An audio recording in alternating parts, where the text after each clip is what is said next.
दोस्तों, Korean cinema हमेशा से अपनी अलग थलग और जबरदस्त कास्टिंग के लिए दुनिया भर में पॉपुलर रहा है। इनकी जबरदस्त कहानी दर्शकों के लिए हर सेकेंड नए थ्रिलर और एक्शन का ऐसा मसाला पेश करती है जिसका अंदाजा उन्हें फिल्म हिट होने के बाद समझ आता है। तभी तो चाहे हॉलीवुड हो या बॉलीवुड, कोरियन फिल्मों की कॉपी करने से खुद को नहीं रोक पाते। ऐसे में आज हम आपके सामने इंडस्ट्री की एक ऐसी ब्लॉकबस्टर फिल्म पेश करने जा रहे हैं जिसकी 7.8 की दमदार IMDb रेटिंग ये बताने के लिए काफी है कि आखिर इस फिल्म की कहानी चुराने के लिए दुनिया भर के सिनेमाघर मजबूर हो गए। मूवी का नाम है द चेजर। तो चलिए दोस्तों, फिर शुरू करते हैं। दोस्तों, हमारी इस कहानी की शुरुआत साउथ कोरिया की राजधानी सियोल शहर से होती है, जहां की सुहानी सुबह और चमचमाती रात अच्छे अच्छों को अपनी तरफ आकर्षित करने पर मजबूर कर देती है। पर बीते दिनों से ये शहर थोड़ा गुमसुम सा था और इसका कारण था कई दिनों से रातों रात लापता हो रही शहर की लड़कियां,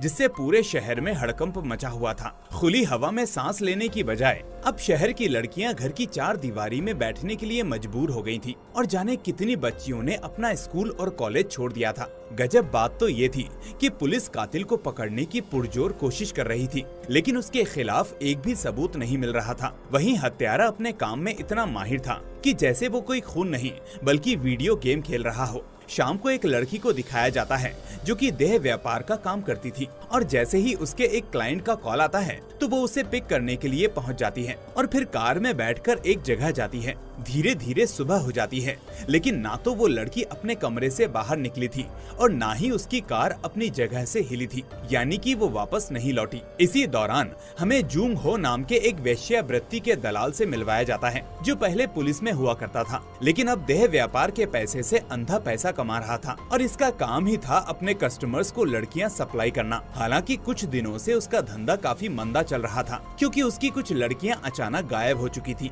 जिसके कारण वो काफी परेशान रहने लगा था। उसे समझ ही नहीं आ रहा था कि आखिर ये लड़कियां कहाँ जा रही हैं। क्या वो खुद ही अपना काम छोड़ रही हैं या फिर कोई दूसरा कारण है। ऐसे में असली वजह जानने के लिए वो अलग अलग लड़कियों को कस्टमर्स के पास भेजता है और उन्हें सख्त निर्देश देता है कि अगर उन्हें किसी क्लाइंट पर शक भी हो तो तुरंत उसे खबर करें। ऐसे ही एक लड़की जब अपने क्लाइंट के साथ होटल के कमरे में जाती है तो उसे वहाँ एक और शख्स मिलता है जो कि क्लाइंट का दोस्त होता है। वो उसकी रिकॉर्डिंग कर रहा होता है। ये देखकर वो लड़की नाराज हो जाती है और वो वहाँ से जाने लगती है। इससे क्लाइंट उस लड़की पर गुस्सा होकर उसे वहीं पर मारने लगता है। ये बात जब जूंग को पता चलती है तो उसे लगता है कि शायद वही असली हत्यारा है और उसे वो पकड़ने के लिए होटल में जाता है, लेकिन वो आदमी थोड़ा पैसा देकर इस मामले को वहीं पर रफा दफा कर देता है। वहीं रोजाना हो रही इस बेइज्जती की वजह से अब वो लड़की काम करने के लिए मना कर देती है। साथ ही साथ वो जूंग से ये भी कहती है कि अब इसमें बहुत खतरा हो गया है, उसकी कई दोस्त लापता हो चुकी हैं,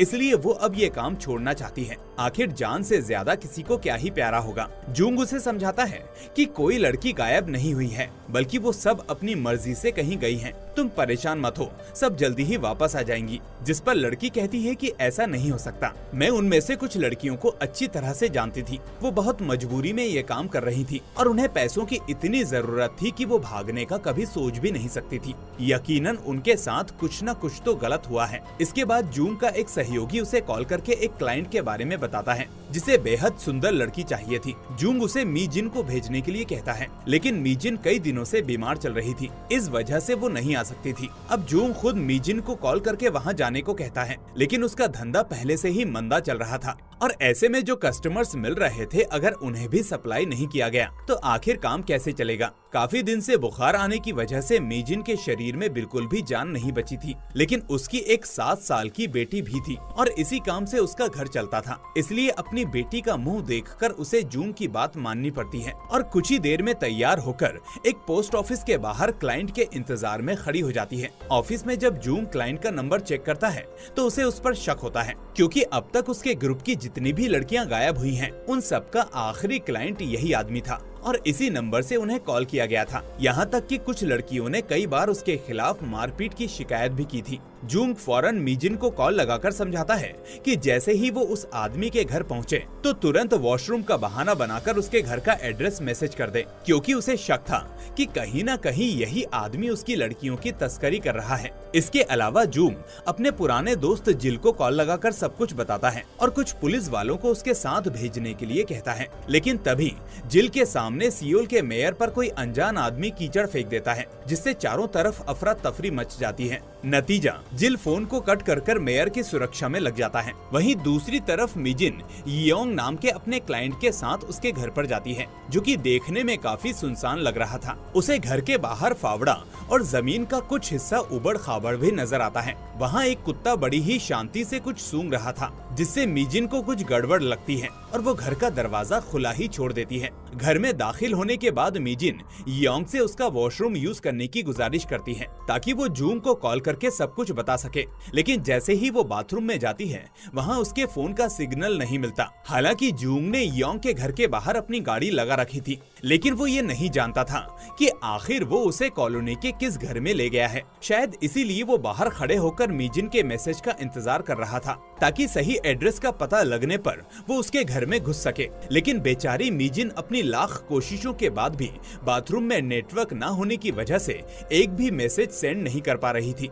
जैसे ही वो बाथरूम की खिड़की को खोलकर वहाँ से जाने की कोशिश करती है, तो उसे खिड़की के दूसरी तरफ एक दीवार खड़ी नजर आती है, यानी कि वो रास्ता बंद था। इससे मिजिन को डर लगने लगता है और ये डर खौफ में तब बदल जाता है जब वो बाथरूम के टब में कुछ बाल और खून के धब्बे देखती है। ये सब देखकर उसके पसीने छूटने लगते हैं और किसी तरह खुद को संभालते हुए बाथरूम से बाहर आती है। वो योंग से बाहर कार से कुछ सामान लाने का बहाना बनाती है, लेकिन उसने तो पहले से ही घर के दरवाजों को पूरी तरह से लॉक कर दिया था। और फिर अगले ही पल हम देखते हैं कि उसने मिजिन को बेहोश करके रस्सी से हाथ पैर बांध दिए थे, जिसके बाद वो अपने बैग से अलग अलग तरीके के औजार निकालता है और चिल्लाने की कोशिश कर रही मिजिन को बोलता है कि कुछ दिनों पहले तुम्हारी एक और लड़की ऐसे ही चिल्लाने की कोशिश कर रही थी, लेकिन मुझसे उसका शोर सुना नहीं जा रहा था, इसलिए मैंने उसकी जुबान ही काट डाली। इससे मिजिन शांत हो जाती है। फिर वो उसके मुंह से पट्टी खोल देता है और पूछता है कि मुझे एक वजह दो कि मैं तुम्हारी जान ना लूं।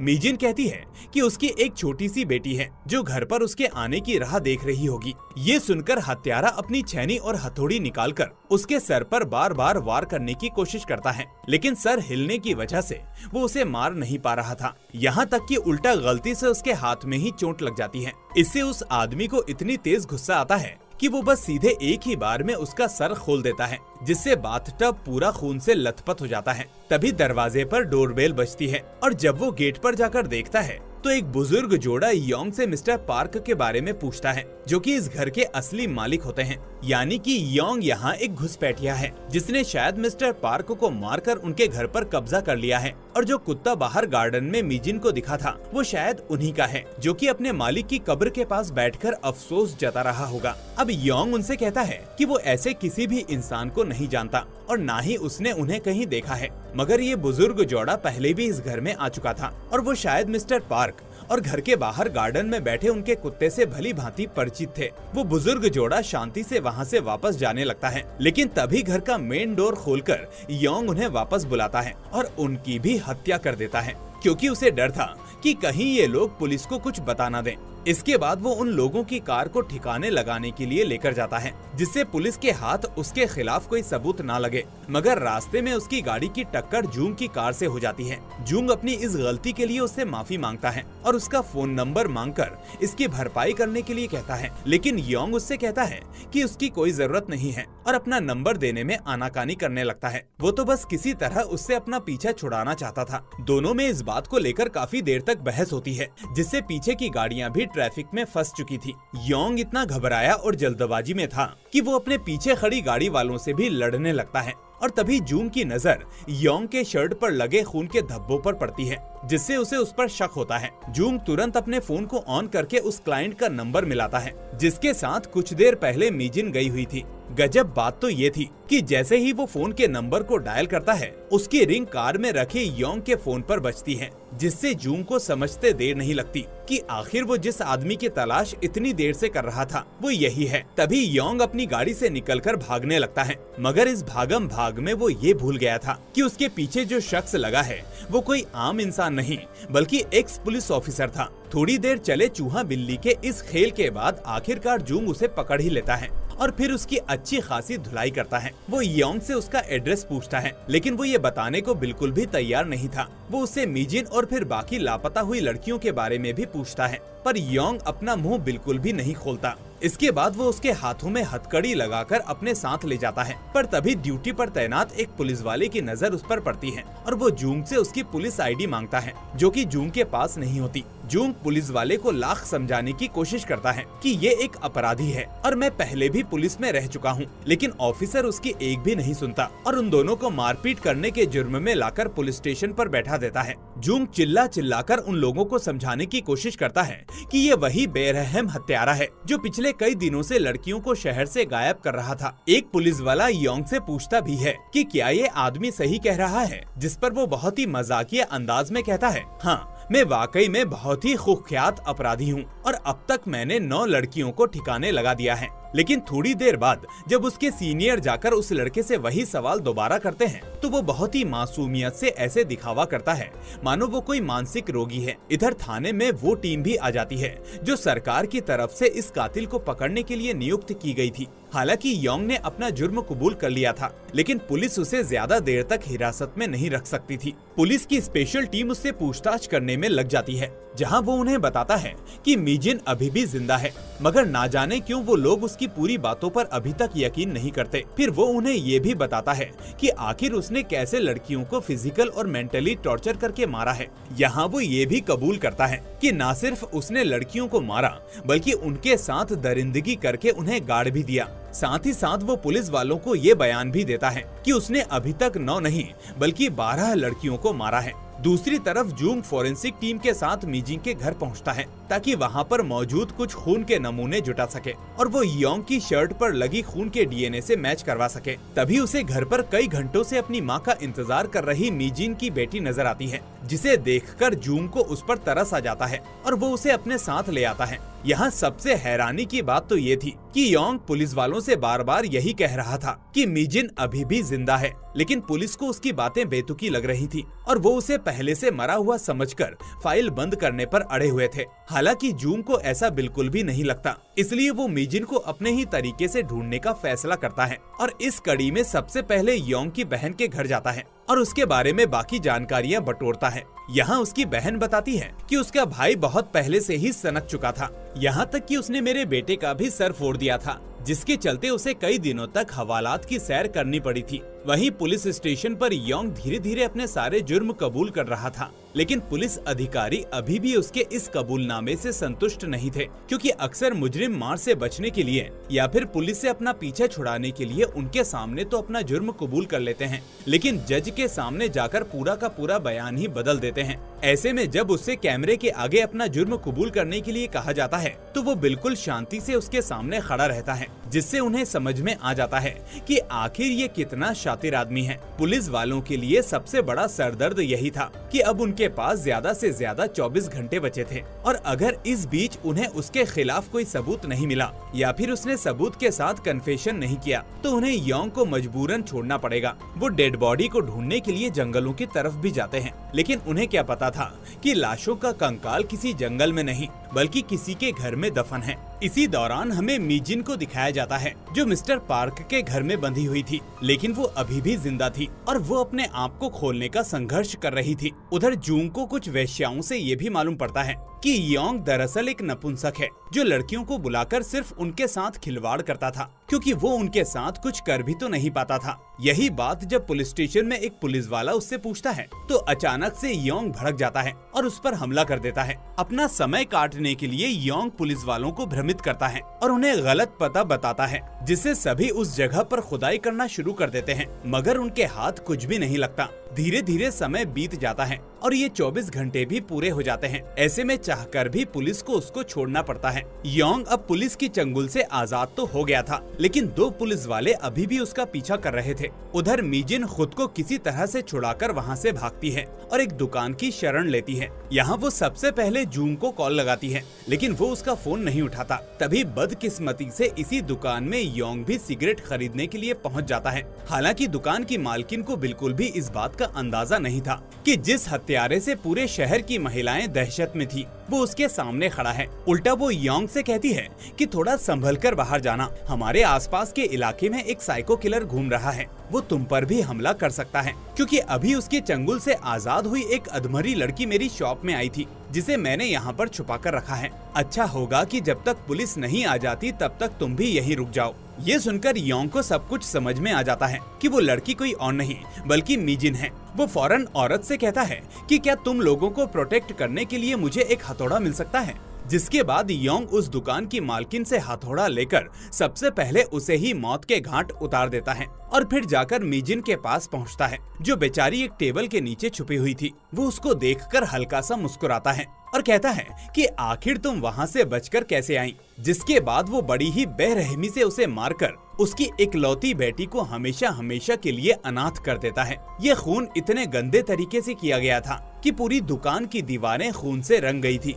इसके कुछ ही देर बाद हम उस दुकान पर पुलिस की गाड़ियां देखते हैं। यहाँ एक महिला पुलिस कर्मी जो कि मीजिन के पीछे पीछे यहाँ तक आई थी, उसने पुलिस को बुला लिया था, लेकिन तब तक काफी देर हो चुकी थी। वो ये खून करके कब का भाग चुका था। सबसे ज्यादा अफसोस तो इस बात का था कि उसने पहले भी कहा था कि मीजिन जिंदा है, लेकिन पुलिस ने उसकी बात नहीं मानी और अब जूंग के सामने सिर्फ एक लाचार लाश पड़ी थी जिसके पास भी पुलिस उसे जाने नहीं दे रही थी। जूंग इस दुर्घटना से काफी ज्यादा आहत हुआ था। घर जाकर वो अपना फोन चेक करता है और उसे मीजिन का आखिरी वॉइसमेल मिलता है जिसमें उसने कहा था कि मैं काफी डरी हुई हूँ, मुझे अब ये नौकरी बिल्कुल भी नहीं करनी, प्लीज किसी तरह मेरी जान बचा लो। ये सुनकर जूंग को ऐसा लगता है कि वो हार चुका है। उसने एक बेटी से उसकी माँ को छीन लिया। वहीं दूसरी तरफ योंग मीजिन को मारकर उसके सर को एक्वेरियम में रखकर उसे बार बार देखकर सुकून की सांस ले रहा होता है। साथ ही साथ वो मिस्टर पार्क के कुत्ते को भी मौत के घाट उतार देता है जो शायद उसके लिए आगे चलकर खतरा बन सकता था। और फिर भरी बरसात में सभी लाशों को वहाँ से निकालकर कहीं और ठिकाने लगा रहा होता है। जूंग को हर तरफ योंग ही दिखाई दे रहा था। उसे कहीं न कहीं ऐसा लग रहा था कि मीजिन की मौत का गुनहगार वो खुद ही है। वो भगवान से गुहार लगाता है और तभी उसको सामने एक चर्च नजर आता है जिसके ऊपर लगी यीशु की मूर्ति बिल्कुल वैसी ही थी जैसी उसने योंग के पुराने घर पर देखी थी। वो चर्च में जाकर उन फोटोज के बारे में पूछताछ करता है जहाँ पर उसे पता चलता है कि चर्च के बाहर लगी उस मूर्ति को योंग ने ही बनाई थी। वो एक उम्दा मूर्तिकार है और अपने हथौड़े के दम पर एक से बढ़कर एक नक्काशी करता था। और तो और उसे ये भी पता चलता है कि वो मिस्टर पार्क का असिस्टेंट था। उनके घर में उसका आना जाना लगा रहता था। बस फिर क्या था, चर्च से मिस्टर पार्क के घर का एड्रेस लेकर वो सीधे वहीं पहुंच जाता है जहां सारी लाशों को दफनाकर योंग वहां से भागने की फिराक में था। दोनों का एक दूसरे से आमना सामना होता है और योंग को जूंग की आंखों में यमराज नजर आ रहा था जो उसे तुरंत पकड़कर सीधे घर के अंदर घसीटता हुआ लेकर जाता है। और यहीं पर जूंग को एक्वेरियम में मीजिन का कटा हुआ सर मिलता है जिसे देखकर उसका और भी खून खौल जाता है। लेकिन तभी मौका पाकर योंग उस पर हमला करने लगता है, लेकिन ये झड़प ज्यादा देर तक नहीं चलती और जूंग उसी हथौड़े से उसको अधमरा कर देता है। वो अपने हाथ में हथौड़ा लेकर उसे उसी अंदाज में मारना चाह रहा था जिस तरह उसने बेकसूर मीजिन को मारा था। पर तभी वहाँ पर पुलिस आकर उसे रोक लेती है और वो सारी लाशें बरामद कर लेती है जिसे योंग ने कुछ देर पहले बाहर दफनाया था। अब पुलिस को उसके खिलाफ काफी सबूत मिल गए थे जिससे योंग को कड़ी से कड़ी सजा दिलवाई जा सकती थी। वहीं अब हम जूंग को देखते हैं जो मीजिन की बेटी से मिलने जाता है और उसका हाथ पकड़कर उसकी माँ की ही तरह उसे सहारा देने की कोशिश करता है और मन ही मन इस बात का निश्चय करता है कि अब वो उसे अपनी बेटी की तरह पाल पोस कर बड़ा करेगा। जाते जाते हम आपको बता दें कि ये कहानी कोई काल्पनिक कहानी नहीं बल्कि एक सच्ची घटना पर आधारित है जो कि कोरिया के एक बहुत ही खतरनाक सीरियल किलर यो यूंग चुल के ऊपर बनी थी